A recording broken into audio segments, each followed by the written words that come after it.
Bienvenidos pues a nuestro estudio bíblico del día de hoy. Vamos a ponernos en pie los que estamos acá presentes y vamos a orar todos juntos. Bienvenidos quienes están viendo este estudio desde su casa. Los invito a unirse. Siempre comenzamos en oración. Primero para darle a Dios toda la gloria y darle gracias por sus misericordias. A Él lo debemos todo. Y luego, por supuesto, para que el Señor, pues dependemos de Él, que nos abra los ojos, nos abra los oídos, abra nuestro entendimiento, que bendiga su palabra, que la bendiga en nuestros corazones y que está de mucho fruto, ¿verdad? Amén. Así es que vamos a orar. Padre, en el nombre de Jesús, te damos gracias una vez más por el privilegio de estar acá. Señor Dios Santo, sentados a la mesa y dispuestos a comer del alimento espiritual que tú has servido para nosotros hoy. Siempre lo haces con tanto amor, con tanta liberalidad, Señor. Gracias por tu maravillosa palabra. Señor, amamos tu palabra es lo que nos fundamenta, lo que nos solidifica, lo que nos fortalece, nos establece, lo que nos da crecimiento espiritual. ¿Y qué sería de tu palabra sin el poder del Espíritu Santo para hacer que esta cobre vida y nosotros podamos tener una experiencia personal con tu verdad, Señor? Gracias por tu amor, por tu fidelidad, por tu bondad, por todo el camino por el que nos has traído, por el lugar en el que nos tienes, Señor Dios, y por lo que has dispuesto para nosotros hoy, Señor. Te amamos, te damos toda la gloria, Padre Santo, por lo que vamos a recibir el día de hoy. Oramos, Padre, que abras nuestros ojos, que abras nuestros oídos, que toques nuestro entendimiento. Haznos ver con los ojos del corazón, Señor. Bendito Dios, ilumínanos, alúmbranos, muéstranos el camino, ayúdanos a conocerte mejor, a conocernos a nosotros mismos mejor, para procurar y buscar ser más como Cristo. Y Señor Dios, pues que tu voluntad sea hecha en este día. Bendícenos a todos con tu presencia, con tu verdad, Señor, con tu Espíritu Santo. Padre, te lo pedimos y a ti te damos toda la gloria. En el nombre de Jesús oramos. Amén. Demos gracias al Señor. Aleluya. Gracias, Padre. Bendito sea tu nombre. Amén, amén. Bueno, gracias a Dios. Es diferente, nunca es igual sin tenerlos a ustedes de manera presencial, pero pues hemos tenido toda clase de experiencias en estos días, ¿verdad? Dando la palabra de Dios. Lo más maravilloso es, y estas son palabras del apóstol Pablo, pues se acuerdan que él terminó sus días en una cárcel en Roma. Ya los últimos días de su vida pues le permitían ir y venir y recibir visitas en una casa donde lo tenían hospedado, entre comillas, ¿verdad? Los romanos. Pablo murió pues martirizado, ¿verdad? No sabemos si comido por los leones o quién sabe de qué manera. Es lo más probable según la historia. Pero el hecho es que en una de sus epístolas habla de cómo él es un embajador en prisiones o en cadenas, pero dice, pero la palabra de Dios no está encadenada. Amén. Así es que no importa si tenemos que darla metidos en una habitación o debajo de un árbol, como sea, la palabra de Dios es lo que es. Y está viva, es eficaz y es lo que nos va a dar nuestra herencia eterna al final de los días. Bueno, estamos estudiando pues al Señor Jesucristo y estamos en los evangelios y ya terminamos la serie de las parábolas del reino.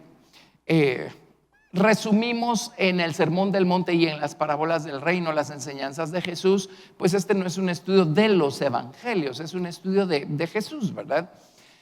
Así es que vamos a seguir adelante. Dejamos a un lado las parábolas del reino y eso nos ubica históricamente hablando ya en los días previos a su último viaje a Judea y a Jerusalén ya para ser crucificado. La mayor parte del tiempo Jesús lo ocupó en Galilea, en las regiones del norte, ¿verdad? de Jerusalén, en las orillas del lago de Genezaret. Y mucho de su ministerio fue en Capernaum y en esas aldeas y en esos lugares, ¿verdad? Y es muy, muy emocionante si uno ha tenido el privilegio y la oportunidad de visitar esos lugares. Pero pues allí está una sinagoga que es probablemente donde Jesús enseñó, ahí en Capernaum, ahí está en las ruinas. Y ahí está lo que se supone que era la casa de Pedro. Y construyeron un adefesio encima de la casa de Pedro. Lo digo con autoridad porque soy arquitecto. Están hablando de un sitio arqueológico y un adefesio que pusieron encima para que la gente pudiera ver desde arriba la casa de Pedro. Yo creo que se hubiera visto mejor sin el adefesio, pero en fin, ya lo dije y no me retracto. El hecho es que una vez les conté, leí un libro y se los recomendé, que habla de la historia de los 12 apóstoles y lo que dice la tradición de cómo y dónde terminaron sus días, y la investigación histórica que hizo el autor de este libro. Y su conclusión al final es básicamente lo que la tradición oral ha venido diciendo por siglos es certero. Y sí, los apóstoles murieron donde toda la vida la tradición dijo que habían muerto, están donde toda la vida la tradición dijo que están enterrados. Así es que lo más probable es que esa sí era la casa de Pedro ahí en Capernaum, etcétera. Pero esos lugares son muy importantes porque es donde Jesús pasó la mayoría de su tiempo, la mayor parte de su ministerio. Y uno siempre se hace la pregunta, ¿verdad? Pero ¿por qué no en Jerusalén? Pues la ciudad tan importante, tan remontada, ¿verdad?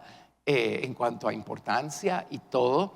Pero pues por el otro lado entendemos y descubrimos el estado espiritual de la ciudad de Jerusalén en los días de Jesucristo. Y esa es una de las razones por las que su ministerio de manera enfática no fue allí, sino fue en los pueblos del norte, ¿verdad? Así es que, en fin, pero el hecho es que la mayor parte del tiempo estuvo en Galilea y él iba y venía. Tremendo, porque todo eso lo hacían a pie. Iba y venía, estamos hablando de cientos de kilómetros. Y ya estamos pues en un punto de la historia en donde él va a regresar a Judea y ya se va a quedar allí y ya van a llegar los días de su crucifixión.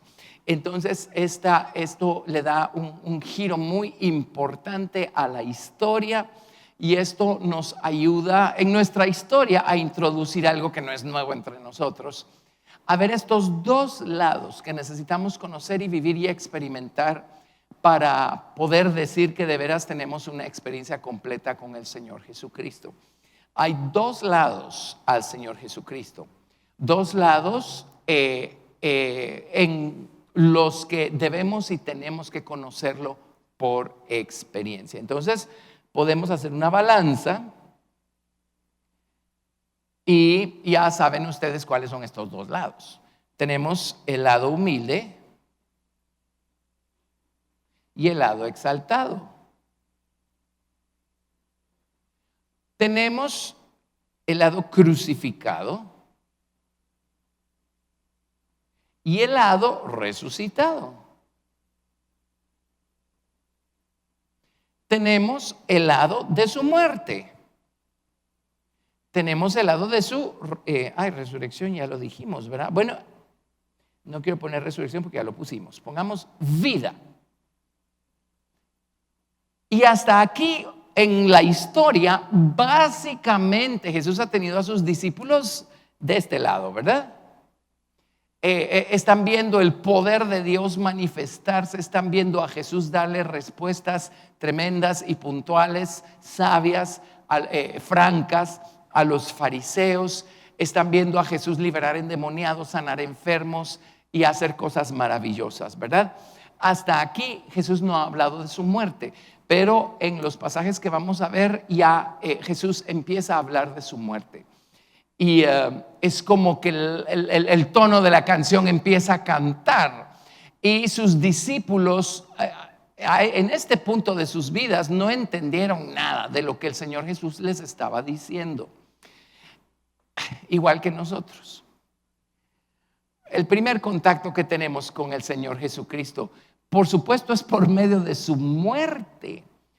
Pero el primer lado de Jesucristo con el que tenemos una experiencia personal y que empezamos a ver y a conocer y a entender y a experimentar es el lado de su resurrección. Estoy pensando en mi propia experiencia y seguro fue la experiencia de ustedes y de muchos. Pero el hecho de saber que Jesús está vivo, el hecho de saber que Jesús es el mismo de ayer, hoy y para siempre, el hecho de saber que Jesús sigue siendo poderoso, nos conoce, Él sigue estando allí, listo para abrirnos camino, para hacer milagros, para hacer cosas. Ese es el primer grado de conocimiento que yo tuve de Jesús, fue ese. O sea, me detenía y pensaba, por supuesto, en sus padecimientos y en su muerte, en su sangre redentora, porque eso fue lo que nos dio la salvación. Pero la verdad, lo que más me emocionaba era el lado de su resurrección y su poder y su gloria y todo eso. Y el Señor nos permite disfrutar de ese lado por un tiempo. Llega un momento en donde Dios dice, muy bien, ahora vamos a empezar a introducir este otro lado de las balanzas. Y entonces el Señor empieza a darnos experiencias del otro lado, del lado de la humillación del Señor Jesucristo, del lado de la muerte, y empieza a hacer que mueran cosas en nosotros y duele, y ya no es tan alegre, ya no es tan divertido, y de repente cuando sentimos ¡bum!, otra vez estamos del otro lado de las balanzas, del lado exaltado, el lado resucitado, seguimos creciendo, experimentando cosas maravillosas, y de repente ¡brum!, otra vez la balanza está del lado de la humildad, del lado de la muerte. Bueno, tarde o temprano entendemos el mensaje y nos damos cuenta que es una balanza y necesitamos conocer a Jesús en ambos lados de la balanza. Amén. Nuestra experiencia estaría incompleta si solo nos quedamos con uno de los dos lados. Y así como hay gente que como que se casa solo con el lado humilde, y entonces todo es dolor y todo es sufrimiento y todo es aflicción y todo es un martirio y etcétera. También hay gente que se casa solo con el lado exaltado y todo es exaltación y gloria, y aquí no cabe el dolor, no cabe la aflicción, no cabe nada de eso. ¿Lo ven? Entonces ni un lado ni el otro lado. En algún momento de la historia, una buena parte de la iglesia se fue por este lado.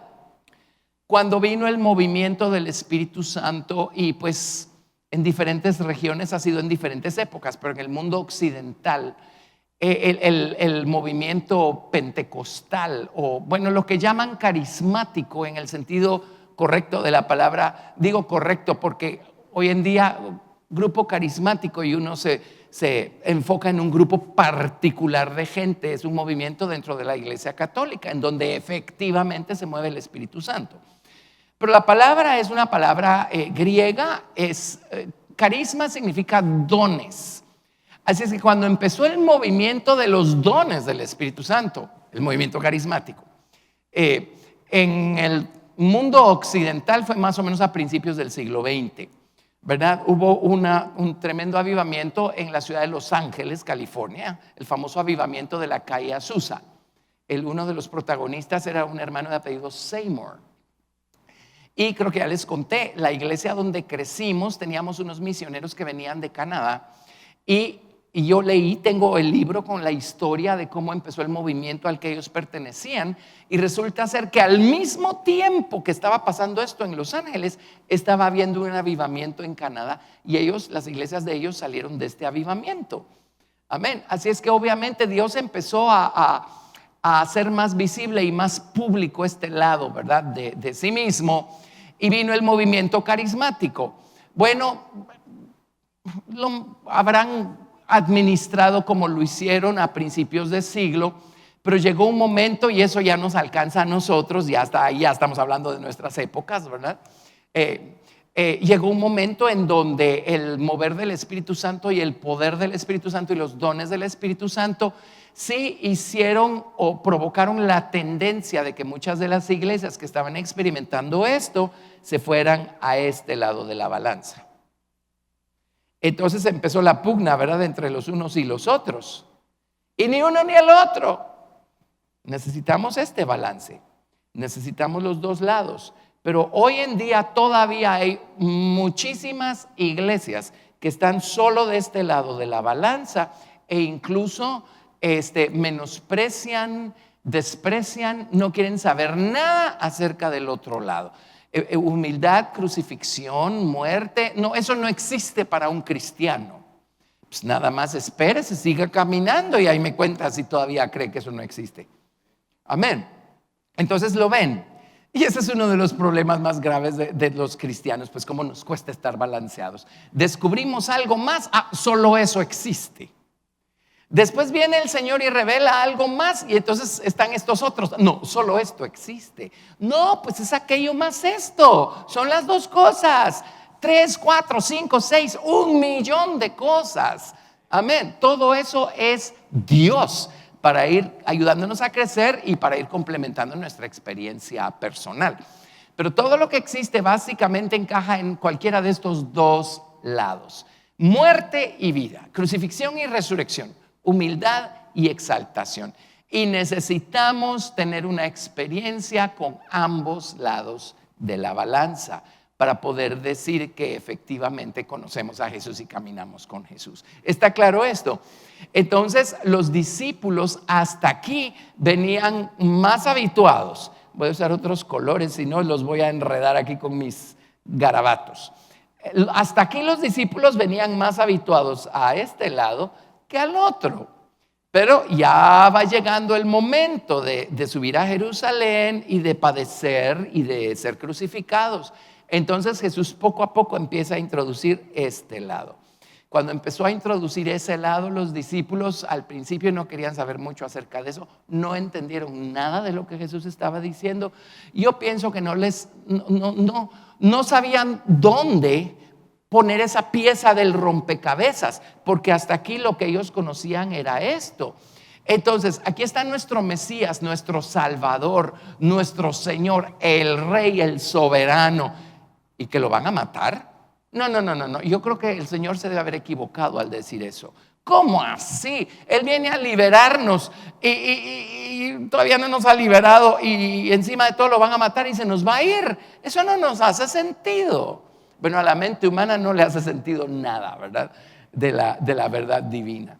Entonces, bueno, déjenme darles algunos versículos, nada más como fundamento o introducción. Vamos a recordar estos versículos y nos vamos a Mateo despuesito. Vámonos a Filipenses 3. Y por supuesto, este es clásico, este pasaje acá de Filipenses 3 es uno de mis favoritos. Filipenses 3.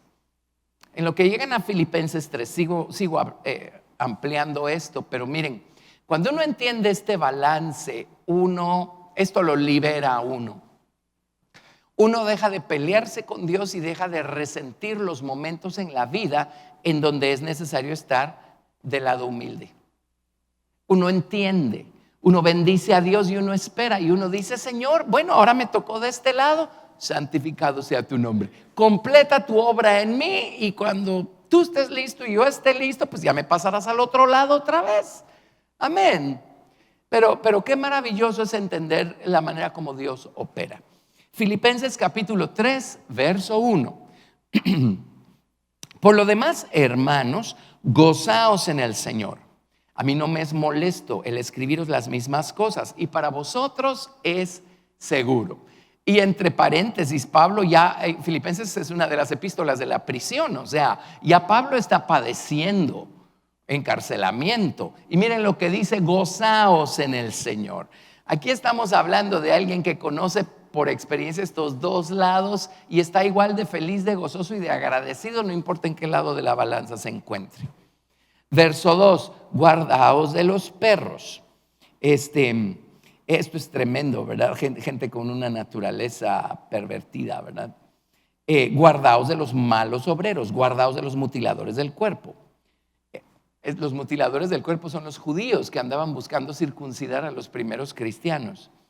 Dice, porque nosotros somos la circuncisión, los que en espíritu servimos a Dios y nos gloriamos en Cristo Jesús, no teniendo confianza en la carne. Aunque yo tengo también de qué confiar en la carne. Si alguno piensa que tiene de qué confiar en la carne, yo más. Circuncidado al 8º día, del linaje de Israel, de la tribu de Benjamín, hebreo de hebreos, en cuanto a la ley fariseo, En cuanto a celo, perseguidor de la iglesia. En cuanto a la justicia que es en la ley, irreprensible. Pero cuantas cosas eran para mí ganancia, las he estimado como pérdida por amor de Cristo. Y ciertamente aún estimo todas las cosas como pérdida por la excelencia del conocimiento de Cristo Jesús, mi Señor, por amor del cual lo he perdido todo y lo tengo por basura para ganar a Cristo y ser hallado en Él. No teniendo mi propia justicia, que es por la ley, sino la que es por la fe de Cristo, la justicia que es de Dios por la fe, a fin de conocerle y el poder de su resurrección y la participación de sus padecimientos. ¿Ven los dos lados? El poder de su resurrección o su exaltación y gloria y la participación de sus padecimientos o su humillación. Si he de conocerle, necesito conocer ambos lados. Y conocer es tener una experiencia. A fin de conocerle y el poder de su resurrección y la participación de sus padecimientos, llegando a ser semejante a él en su muerte. En otras palabras, no quiero morir porque soy un pecador, quiero morir de muerte voluntaria. Amén, como Jesús. Él se entregó, se dio a sí mismo y murió una muerte voluntaria. Bueno, si en alguna manera llegase a la resurrección de entre los muertos, no que lo haya alcanzado ya ni que ya sea perfecto, sino que prosigo por ver si logro asir aquello para lo cual fui también asido por Cristo Jesús. Hermanos, yo mismo no pretendo haberlo ya alcanzado, pero una cosa hago, olvidando ciertamente lo que queda atrás y extendiéndome a lo que está adelante, prosigo a la meta, al premio del supremo llamamiento de Dios en Cristo Jesús. Así es que, ¿cómo está prosiguiendo a la meta? Buscando conocer al Señor en ambos lados de la balanza y buscando dejar que Dios perfeccione su experiencia, tanto del lado del placer como del lado del dolor. Dice, todavía no soy perfecto. En el contexto probablemente a lo que se refiere es cuando estoy padeciendo, quisiera haber dado gracias más rápido. Todavía no soy perfecto, pero ya voy llegando. Cuando estoy padeciendo, quisiera no haberme quejado, pero se me salió, porque todavía no soy perfecto. Pero yo sé que en la próxima ya no me voy a quejar tanto. ¿Lo ven? Y así es como uno va procurando el perfeccionamiento. Amén. Emocionante, ¿sí? ¿Y por qué dar gracias cuando estamos padeciendo? Porque finalmente habremos crecido, entendido que Dios no se ha ido a ningún lado y que Dios, tanto estaba detrás de esto como de esto. Él gobierna tanto de este lado como del otro lado. Él sigue siendo el Señor, sigue amándonos y sigue perfeccionando su obra en nosotros, no importa de qué lado de la balanza nos tenga. Si todavía nos quejamos y murmuramos y nos enojamos con Dios y todo eso, bueno, digamos como Pablo, todavía no soy perfecto, pero prosigo a la meta. Prosigo a la meta. Ya me vi a mí mismo, ya descubrí cómo estoy. Hay algo aquí que todavía no sabe reaccionar bien, pero estoy aprendiendo. Vamos de camino. Amén. Así es que no es porque tengamos complejo de mártires, es porque estamos creciendo en el conocimiento de nuestro Señor y Salvador Jesucristo y sabemos que Él es Dios en cualquiera de los dos lados de la balanza donde nos encontremos. Amén. Bueno, Romanos 6, a partir del verso 1.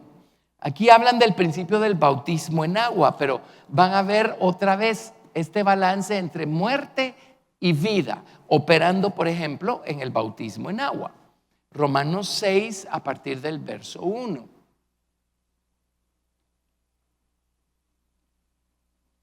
Romanos 6, 1. ¿Qué pues diremos? ¿Perseveraremos en el pecado para que la gracia abunde? En ninguna manera, porque los que hemos muerto al pecado, ¿cómo viviremos aún en él? ¿O no sabéis que todos los que hemos sido bautizados en Cristo Jesús, hemos sido bautizados en su muerte? Y es la muerte, comentario aquí, es la muerte del Señor Jesucristo lo que va operando en nosotros, lo que va a ayudarnos a hacer morir lo terrenal en nosotros. Hay cosas en nosotros que tienen que morir, todavía están vivas, se tienen que morir. La muerte, el poder que hay en la muerte del Señor Jesucristo es lo que se ocupa de eso. Y de la misma manera hay otras virtudes que hay en Jesucristo que todavía no están presentes en nosotros, que tienen que vivir. Bueno, es el lado de su resurrección el que se ocupa de formarlas en nosotros. Amén. Perdón. ¿O no sabéis que todos los que hemos sido bautizados en Cristo Jesús hemos sido bautizados en su muerte? Porque somos sepultados juntamente con Él para muerte por el bautismo. En otras palabras, si no hubiera nada que tiene que morir, ¿para que nos estamos bautizando en su muerte? Dice, a fin de que como Cristo resucitó de los muertos por la gloria del Padre, así también nosotros andemos en vida nueva. Primero se tiene que morir algo, entonces va a vivir algo nuevo en nosotros. Amén. Porque si fuimos plantados juntamente con Él en la semejanza de su muerte, así también lo seremos en la de su resurrección. Sabiendo esto, que nuestro viejo hombre fue crucificado juntamente con Él, para que el cuerpo del pecado sea destruido, a fin de que no sirvamos más al pecado, porque el que ha muerto ha sido justificado del pecado. Y si morimos con Cristo, creemos que también viviremos con Él, sabiendo que Cristo, habiendo resucitado de los muertos, ya no muere. La muerte no se enseñorea más de Él. Bueno, hay más allí, pero aquí ven cómo hay cosas que tienen que morir, hay cosas que tienen que vivir. Para que algo viva, primero otra cosa tiene que morir antes. Entonces aquí tenemos estos dos lados que hay en Cristo y por qué las balanzas a veces están de un lado, a veces están del otro. ¿Cómo vamos a mantenernos en el punto medio?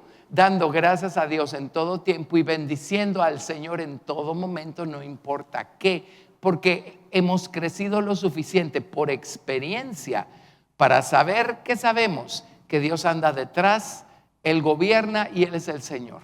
Amén. No importa dónde estemos. Miren, hay otra aquí, Segunda de Corintios 4. Segunda de Corintios capítulo 4. A partir, del verso 7. Segunda de Corintios 4. A partir del verso 7.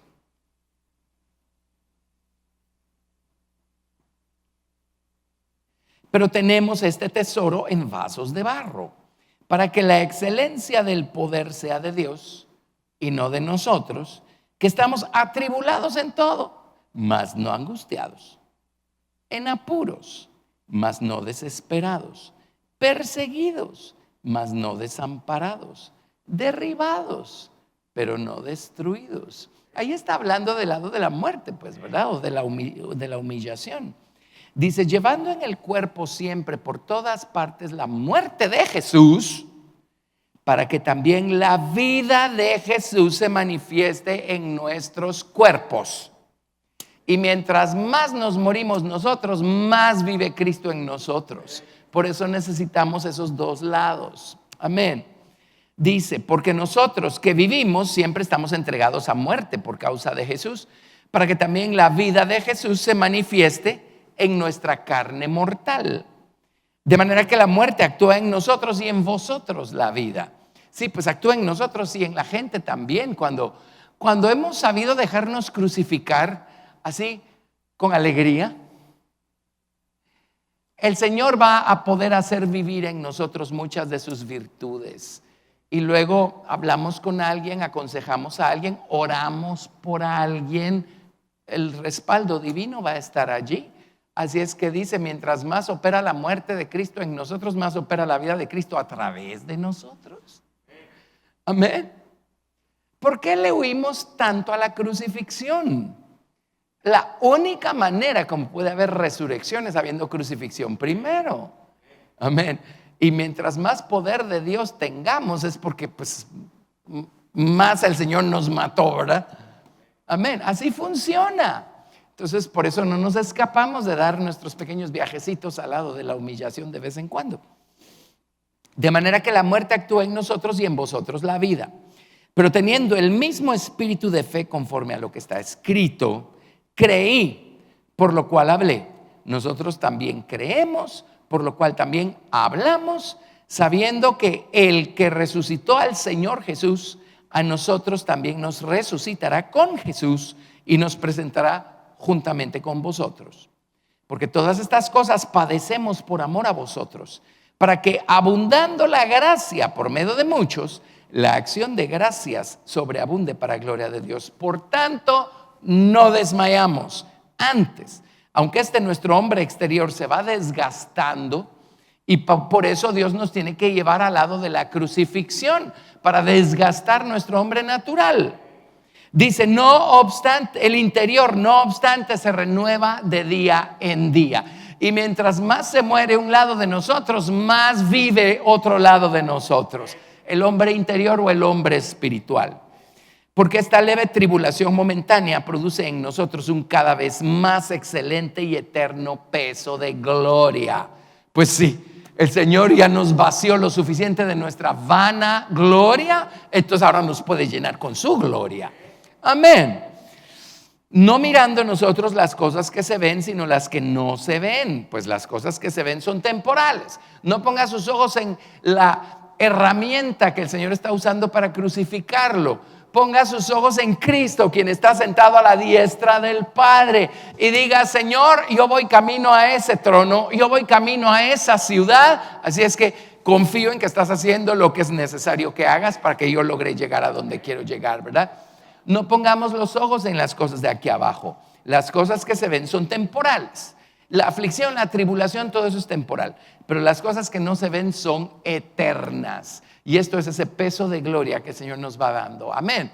A medida que va despojándonos de más y más de nosotros mismos. Ahora, todo esto es el apóstol Pablo. Acuérdense que él no fue de los 12 originales. Él no estuvo con los otros 12 de nuestra historia, de nuestro relato en los evangelios. Aquí ya estamos hablando de un apóstol maduro. Él solito, pues Jesús se le apareció y Jesús lo instruyó, porque ¿quién más para haber llegado a saber las cosas que supo y las cosas que manejó el apóstol Pablo? Pero él se fue a aislar por varios años y allí se metió con Dios y se dedicó a estudiar las escrituras. Pues él no las desconocía, era un fariseo, había sido instruido por los mejores maestros de Israel, conocía las escrituras. Estoy hablando del Antiguo Testamento, la Tanakh, ¿verdad? Así es que con el Espíritu Santo y con su experiencia de salvación se le abrieron los ojos, con su bautismo en agua se le abrieron los ojos y él pudo empezar a ver todos estos principios, pudo empezar a ver a Cristo en el Antiguo Testamento y empezó a entender todas estas cosas, y ahora lo tenemos a él hablando con tanta libertad y tanta competencia de estos temas. Amén. Pero este es Pablo. Ahora pues ya tenemos el principio, ahora regresemos a sus otros compañeros de batalla, ¿verdad? El camino para los otros 12 fue un poco diferente.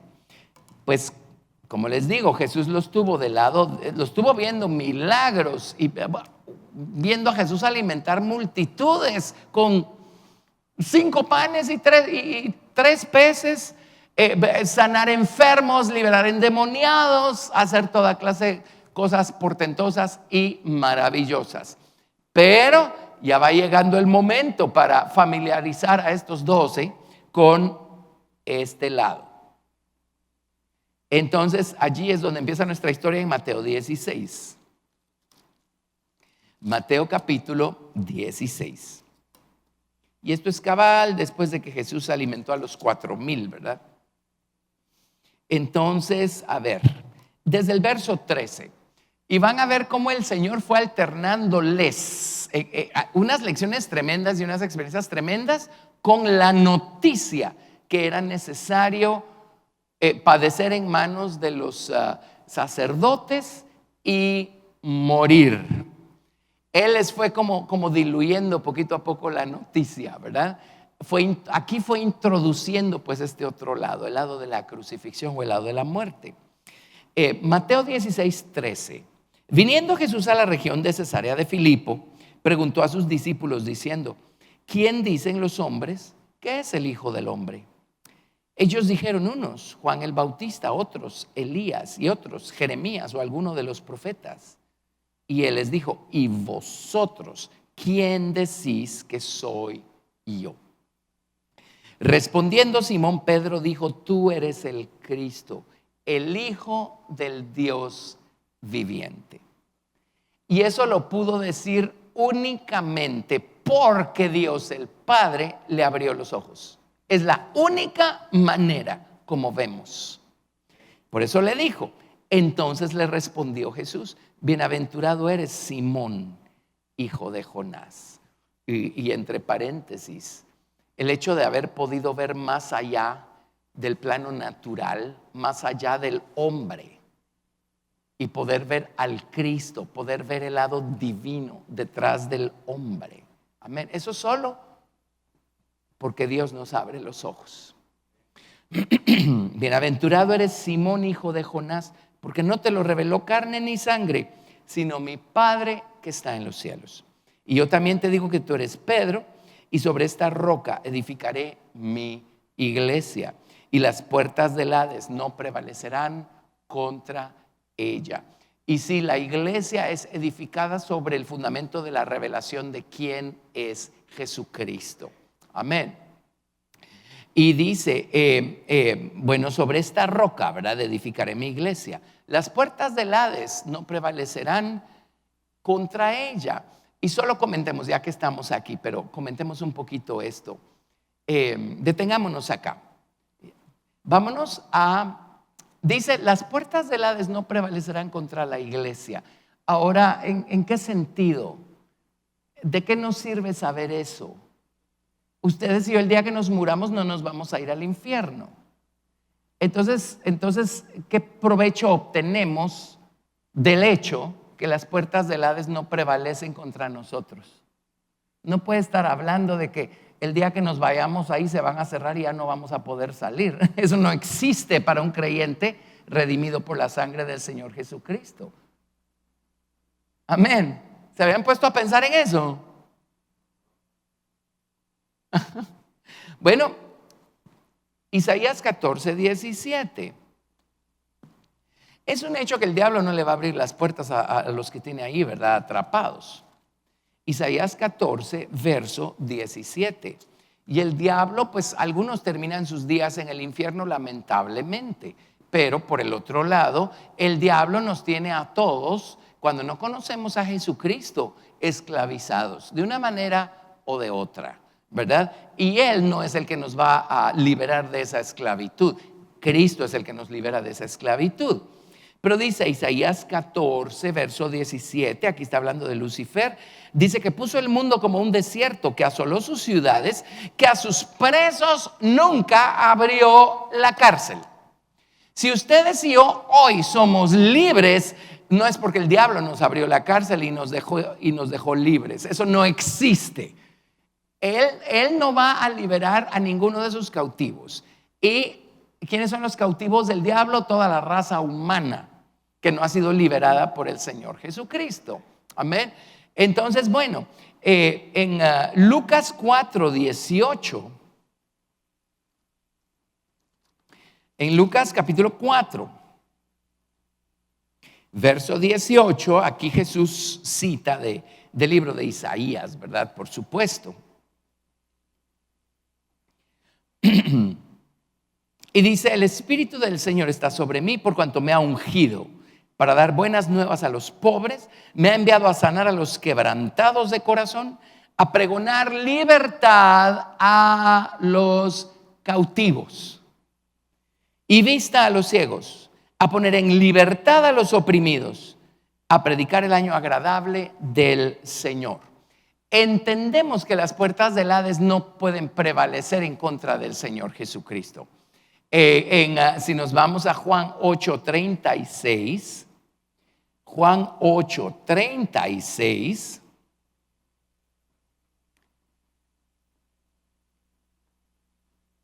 leemos: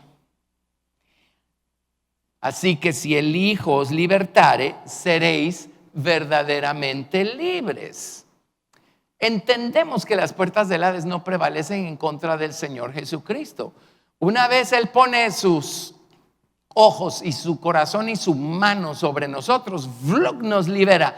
No importa cuántos cerrojos había puesto el diablo ahí para nuestra vida y cuán atados nos tenía. Una vez Jesús nos libera, somos libres. Las puertas del Hades no prevalecen en contra del Señor Jesucristo.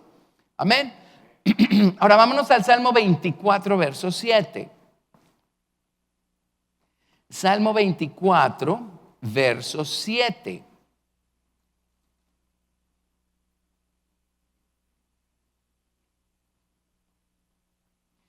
Y acá yo no puedo asociar estas puertas que se mencionan acá con otras. ¿Con qué otras puertas podemos asociar esto? Salmo 24, 7. Alzado puertas vuestras cabezas y alzaos vosotras, puertas eternas, y entrará el Rey de gloria. ¿Quién es este Rey de gloria? Jehová el fuerte y valiente, Jehová el poderoso en batalla. Alzado puertas vuestras cabezas y alzaos vosotras puertas eternas, y entrará el Rey de gloria. ¿Quién es este Rey de gloria? Jehová de los ejércitos. Él es el Rey de la gloria. Tal vez podemos pensar que aquí está hablando de las puertas del cielo y Jesús entró como vencedor victorioso para abrirnos la puerta y dejárnosla abierta a todos los que vamos detrás. Lo que llama la atención es que yo no veo que en el cielo haya alguien que pregunte: ¿y quién es el Rey de gloria? Ay, están llamando a la puerta, ¿quién será? Yo creo que aquí se está refiriendo a las puertas de allá abajo, las puertas del infierno. ¿Sí? Y aquí vemos que las puertas del Hades no prevalecieron en contra de Jesucristo, ni siquiera en el hecho de Él entrar por esas puertas. Él estuvo 3 días y 3 noches en el infierno. ¿Se acuerdan? No porque Él lo mereciera o porque Él haya sido pecador, es porque Él tomó nuestro lugar. Y además es porque Él le fue a hacer una visita al diablo. Le iba a ir a quitar las llaves de la muerte y del infierno. Amén. Pero, esas puertas no prevalecen en contra de Jesús. Él entró, ¿sí? Y las puertas no pudieron permanecer cerradas. Y Él salió. ¿Y quién se lo impidió? La gloria del Padre lo sacó de allí. Amén. Ok, pero eso no resuelve el problema. De acuerdo, entendemos, ¿verdad? Esas puertas no tienen ningún poder sobre Jesús. Pero ¿por qué dice: y las puertas del Hades no prevalecerán contra la iglesia? El infierno no nos va a capturar en ningún momento. Ya el Señor nos liberó de eso. Entonces, ¿no será que está hablando no de que no nos dejen salir? Eso no aplica, porque nunca vamos a entrar. Pero ¿qué tal? Las puertas del Hades no pueden bloquear el que nosotros podamos, por fe, con nuestras oraciones, orar por alguien que está atrapado por el diablo y hacer batalla espiritual. Y si el Espíritu de Dios estuvo sobre Jesús y lo ungió para proclamar libertad a los cautivos y apertura de la cárcel a los que están presos, ese mismo Espíritu está sobre los creyentes y por lo tanto ese Espíritu nos unge a nosotros para proclamar libertad a los cautivos y sacar de la cárcel a los presos. Nosotros no podemos salvar a nadie, Jesús es el único Salvador, pero nuestras oraciones tienen que tener algún poder para prevalecer sobre las puertas del infierno y poder orar a favor de la gente que es esclava del diablo y reprender esas prisiones, reprender esas cadenas, orar para que esas cadenas sean rotas y esa persona pueda ser libre. Amén. ¿Lo ven? Ese poder nos lo da Jesús a nosotros. Pues ¿de qué otra manera explicamos y las puertas del Hades no prevalecerán sobre la iglesia? ¿Lo ven? O sea, la iglesia no está metida en el infierno como para estar diciendo no van a dejar que nos salgan. No, yo creo que tiene que estar hablando de que tampoco se pueden oponer a que nosotros hagamos batalla espiritual y nuestras oraciones penetren hasta donde está la raíz del problema de alguien y podamos orar para que ese alguien sea libre. ¿Me estoy explicando? Amén. Cuando empezamos a descubrir y a entender este principio, esto lo hemos entendido desde hace muchos años. Hacíamos evangelismo. Los hombres íbamos a la correccional de menores en San José Pinula, quedaba todavía, pero ya ha cambiado. y las mujeres iban a la correccional de señoritas, que quedaba en ese tiempo al final de la Roosevelt por el cementerio de las Flores, se llamaba Gorriones. Eso ya lo trasladaron a otro lado también. Íbamos y bueno, pues íbamos a entretenerlos, porque la verdad que no veíamos muchos resultados espirituales en los chicos y en las chicas, hasta que el Señor nos abrió los ojos y entendimos estas cosas y empezamos a ayunar y empezamos a orar y nos metíamos en batalla espiritual y reprendíamos cuánta cosa nos iba revelando el Señor. Cualquiera que sea la condición que los estaba atando a estos niños, reprendíamos la oscuridad, las tinieblas, las cadenas con las que estaban atados. Y miren, solo empezamos a orar de esa forma.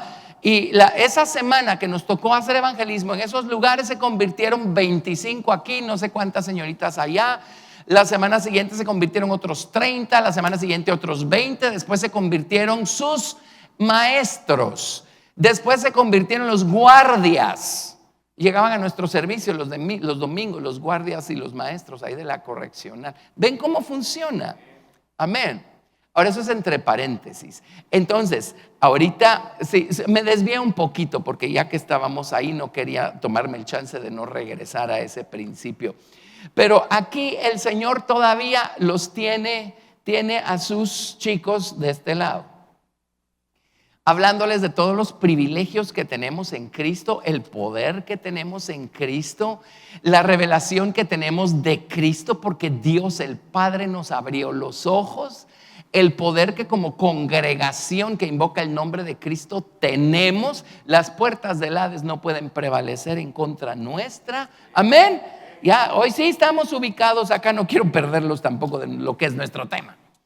Y en el verso 19, Mateo 16, 19, encima de todo, le dice el Señor a Pedro, Mateo 16, 19. Y por cierto, entre paréntesis, no tomemos livianamente este principio. Si ustedes tienen a alguien cerca que ha sido atrapado por vicios, por actitudes, por cosas, no se pongan a cortar hojas aquí o ramas, váyanse a la raíz del árbol y peleen la batalla espiritual a la raíz del problema. Amén.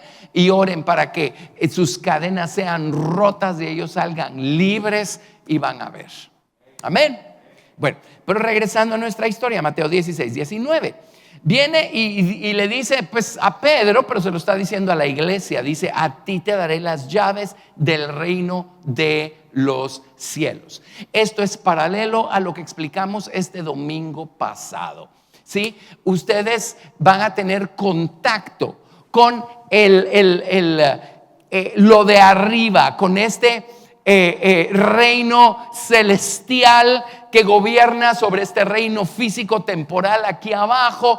Y si ustedes oran aquí abajo, van a obtener respuesta y van a ver resultados, porque todo lo que muevan aquí abajo se mueve allá arriba. Si lo hacen en el nombre de Jesús, con limpieza de corazón, con limpieza de manos. Amén. Entonces, a ti te daré las llaves del reino de los cielos. Llave significa poder, dominio, autoridad. Si yo tengo la llave, yo puedo abrir y cerrar la puerta. Amén. Entonces, si yo oro, no es como que fueron palabras que se perdieron en el espacio sideral. No, Señor, son palabras que tocaron algo allá arriba, de donde viene nuestra redención, de donde viene nuestra respuesta. Entonces, todo lo que atares, a ti te daré las llaves del reino de los cielos, y todo lo que atares en la tierra será atado en los cielos. Atar es amarrar, encadenar. Eso significa atar.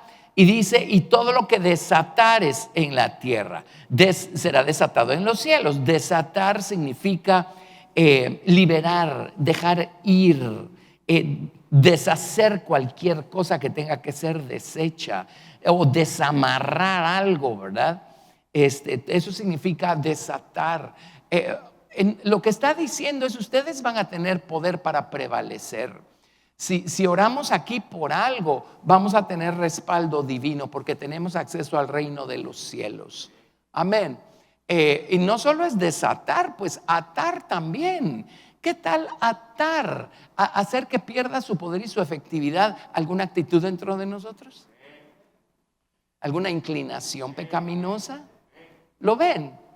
Entonces el Señor todavía está insistiendo en este lado. Miren los privilegios que tenemos, miren lo que somos en Cristo. Miren lo que Jesús está, pues aquí en el caso de la historia, por comprar en la cruz del Calvario para su iglesia. Amén. Entonces, bueno, verso 20 dice: entonces mandó a sus discípulos a que a nadie dijesen que él era Jesús el Cristo. De todos modos, si hubieran ido a contarle al resto de la gente, no les hubieran creído.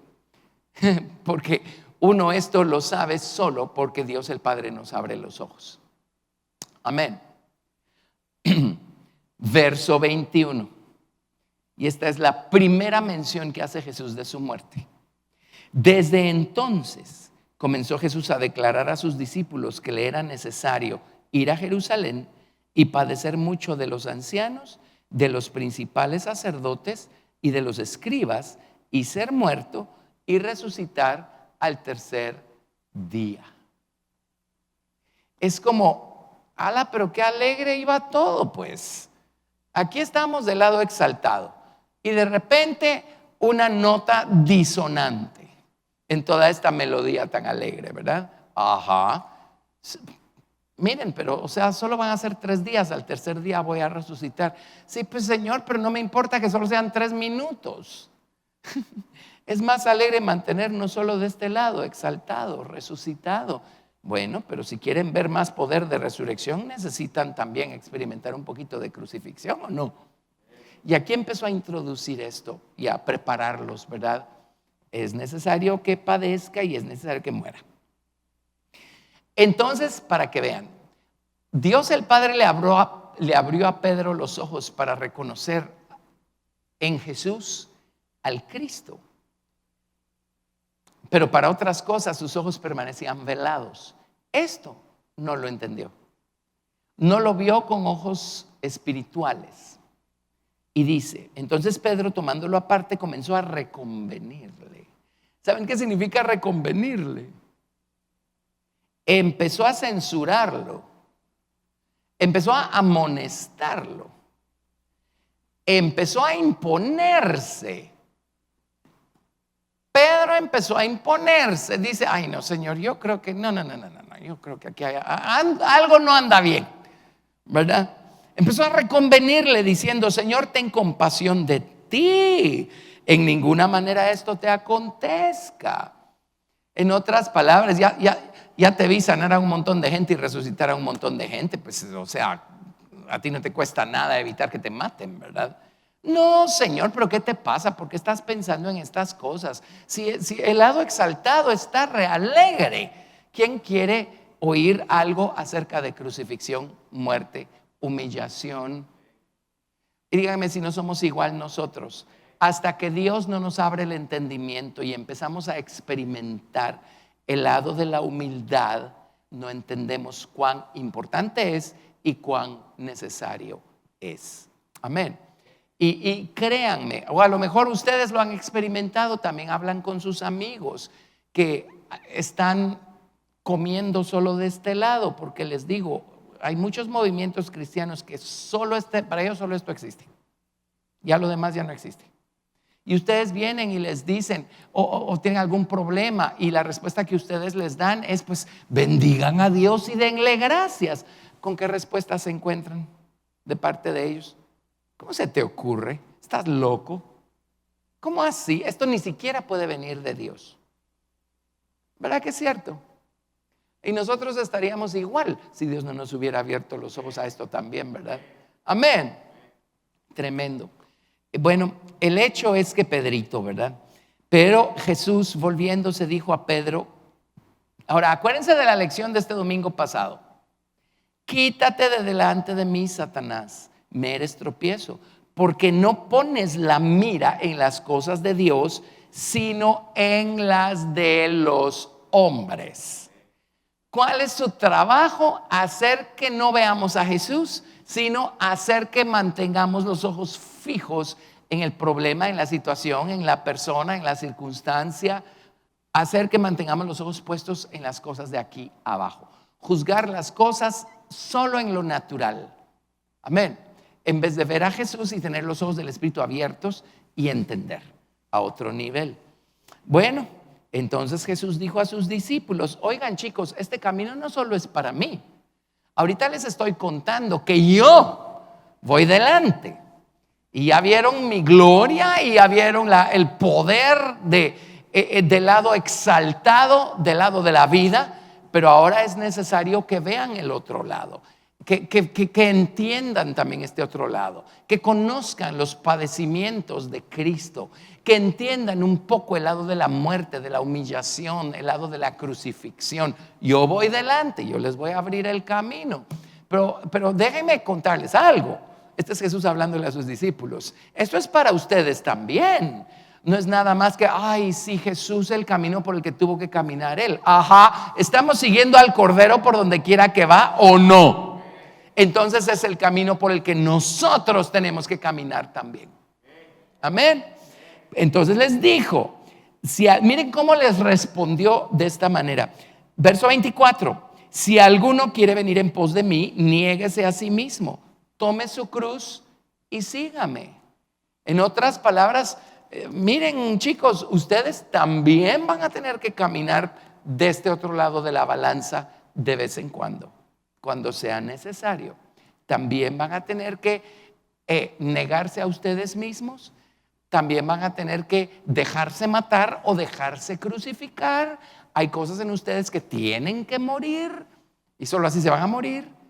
Pero confíen, porque a todos nos llega nuestro tercer día, el día de la resurrección. Amén. Ok, entonces viene y dice: porque todo el que quiera salvar su vida la perderá, y todo el que pierda su vida por causa de mí la hallará. Y perder la vida es aborrecernos a nosotros mismos cuando estamos en una situación de la que no tenemos ningún control, y mejor nos abandonamos en el sentido correcto en las manos del Señor, poniendo en Él toda nuestra confianza, y decimos: tú vela por mí, Señor, porque aquí pues yo no, ¿qué puedo hacer? Yo no puedo hacer nada más que seguir confiando en ti. Amén. ¿Está claro? Así es que ya aquí les está diciendo, miren, bueno, se los dijo de diferentes maneras, ¿verdad? En alguna ocasión dijo: miren, si al padre de familia llamaron Belcebú o al maestro llaman Belcebú, ¿qué creen ustedes? ¿Que se van a escapar de que les llamen Belcebú también? El discípulo no es más que su maestro. Si van a abusar del maestro, van a abusar del discípulo. Si van a insultar al maestro, van a insultar al discípulo. Si van a crucificar al maestro, van a crucificar a los discípulos también. No hay para dónde. Amén. Pero si el maestro resucitó al tercer día por la gloria del Padre, ahí van detrás los discípulos. Amén. Bueno, dice verso 25, ya lo leímos, ¿verdad? Porque todo el que quiera salvar su vida la perderá, y todo el que pierda su vida por causa de mí la hallará. Bueno, a ver, interesantemente en Mateo 17, verso 1, otra vez se los lleva al lado exaltado y sube al monte de la transfiguración con Pedro, con Jacobo y con Juan. Y básicamente lo que hizo Jesús fue correr la cortina de humanidad que estaba velando la divinidad que estaba dentro. Corrió la cortina y dejó que vieran dentro. Por eso hay gente que pregunta: mire, ¿a qué se refiere cuando dice: algunos de ustedes no gustarán la muerte sin que hayan visto venir al Señor en su gloria? Eso lo dice en los versos antes, verso 28 del capítulo 16. De cierto os digo que hay algunos de los que están aquí que no gustarán la muerte hasta que hayan visto al Hijo del Hombre viniendo en su reino. Y me han preguntado: mire, ¿a qué se refiere? Porque todos los discípulos se murieron y Jesús no ha venido todavía. Obviamente se estaba refiriendo a esta experiencia. Ellos vieron el reino de Dios que estaba en Jesús. Amén. Y fue antes de que murieran. Así es que Jesús los dejó ver el grado de gloria que había dentro de él. Amén. Fue temporal. Después cerró otra vez la cortina. Ya no vieron nada más que a Jesús únicamente. Y ahí tenemos la historia de cómo llegaron Elías y Moisés a hablar con él, y en el Evangelio de Lucas dice que hablaban de su partida, hablaban de su partida, de su salida de este mundo, ¿verdad? Y esto es tremendo porque ahí tenemos a un arrebatado y a un resucitado hablando con Jesús de las únicas dos maneras como podemos salir de este planeta, o arrebatados o resucitados. Amén. Pero bueno, eso pasó aquí. Así es que otra vez les permitió echar un vistazo a la gloria para prepararlos para Mateo 17, verso 22. Hizo un par de milagros aquí, liberó a un endemoniado. Pero en Mateo 17, 22 dice: estando ellos en Galilea, Jesús les dijo: el Hijo del Hombre será entregado en manos de hombres y le matarán, mas al tercer día resucitará. Y ellos se entristecieron en gran manera. Era como que ya dejó de hablar de eso, de que lo tienen que matar. Ya está otra vez liberando endemoniados. Nos mostró su gloria. Sigamos así. Y pum, viene el Señor. Y otra vez se lleva la balanza al otro lado y les dice: tienen que matarme, tengo que morir. Y se entristecieron mucho. Ahora, no habían entendido, hasta aquí todavía no han entendido. Esta es la segunda vez que Jesús habla de la necesidad de morir. Ahora vámonos a Lucas 9:43 y veamos cómo lo registra Lucas. Lucas 9:43.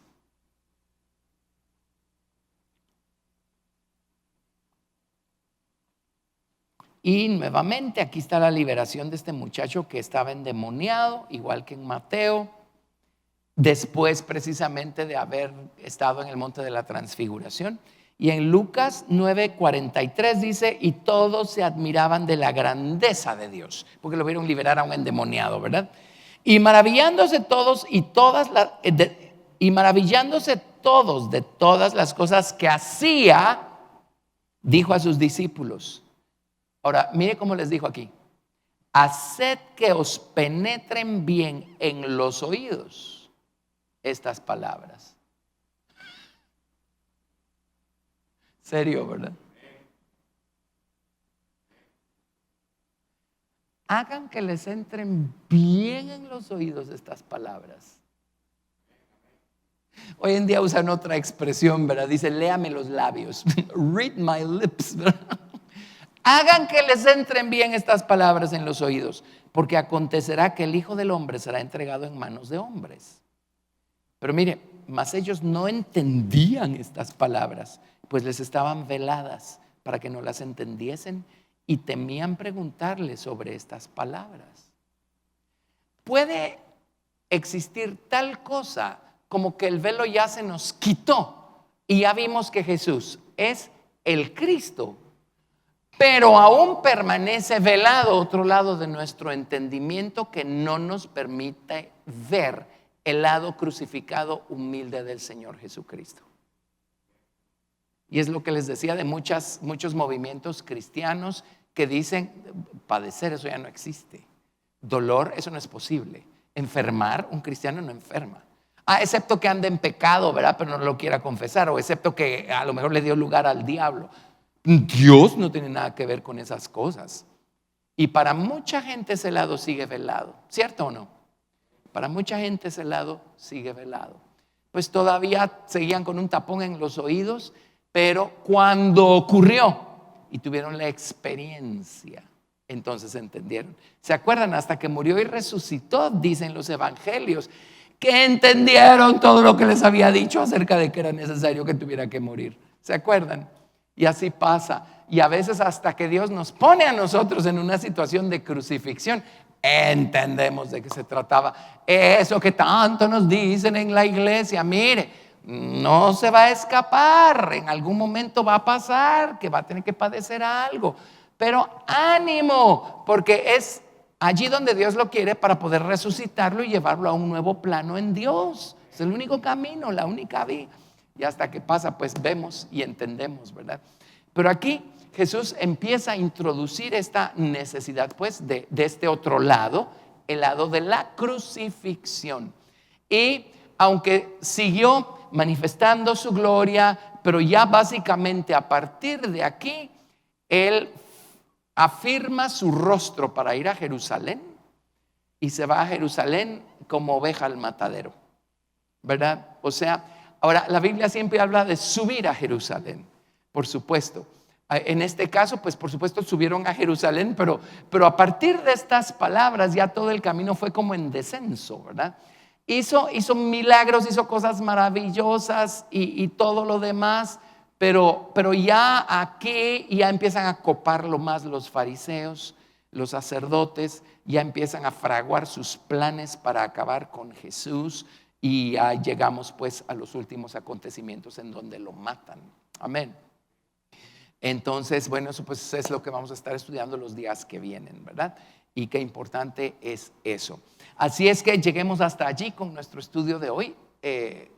Espero que hayamos visto lo que traté de transmitir, ¿verdad? Pero de veras, qué maravilloso. Ahora, ven a Pablo y las citas que les di al principio, él entendía perfectamente bien estos dos lados. Pero si nos vamos a los otros 12 en los evangelios, ellos todavía están sin entender. Ellos creen que todo es exaltación, cuando es una balanza. Están los dos lados. Tampoco todo es crucifixión. Si en nuestra vida todo es padecimiento, ahí hay un problema. Ese es un desbalance. Y el problema no lo tiene el Señor. ¿Sí? Algo no estamos entendiendo, algo no estamos viendo, ¿verdad? Amén. Y si decimos que en nuestra vida todo es exaltación, también es como que no estamos queriendo ver, ¿verdad? Ajá, y no estamos queriendo ser sinceros, porque el camino es un balance. Bueno, llegamos hasta aquí en nuestro estudio, seguimos la próxima semana, Dios mediante. Si aprendimos algo, si esto nos bendijo, démosle gracias al Señor. Pongámonos en pie y démosle las gracias. Eso es, gracias Señor. Bendito sea tu nombre, Señor Jesús. Gracias por tu amor, Señor. Gracias por revelarnos tus caminos. Y Padre, es a ti a quien debemos el que nos abras los ojos. Señor, lo haces de muchas maneras, lo haces por medio de tu Espíritu Santo, pero eres tú el que nos abre los ojos. Abre nuestros ojos.